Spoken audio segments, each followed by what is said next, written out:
বাড়িতে ডিম কম থাকলে ডিম আর আলু দিয়ে দারুণ স্বাদের এই পকোড়ার রেসিপিটা একবার বানিয়ে দেখতে পারেন। পকোড়াগুলো বানানোর জন্য আমি 3-4টা বড় সাইজের আলু আগে থেকে সিদ্ধ করে নিয়েছি। আলুগুলোকে এখন ভালো করে পেস্ট করে নেব। পেস্ট করে নিয়ে তারপর এটার মধ্যে 3টা ডিম ভেঙে দিয়ে দেব।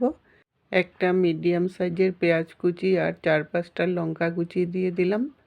স্বাদ অনুসারে নুন দিয়ে এখন ভালো করে মেখে নেব এটাকে। আপনারা ইচ্ছা করলে ধনেপাতা কুচিও দিতে পারেন। ভালো করে মেখে নিয়ে 1 চামচ কর্নফ্লাওয়ার দিয়ে দিলাম, বাইন্ডিংটা তাহলে খুব সুন্দর হবে। এখন এই ব্যাটারটা একদম পাতলা ধরনের হবে। কড়াই বসিয়ে তেল দিয়ে দিলাম বেশ কিছুটা পরিমাণে, ছোট ছোট করে পকোড়ার আকারে দিয়ে দিলাম। 2-3 মিনিট হালকা ব্রাউন কালার যতক্ষণ না হয়ে যায় ততক্ষণ পর্যন্ত লাল লাল করে ভাজিয়ে নামিয়ে নিলেই একদম পকোড়া রেডি হয়ে গেল।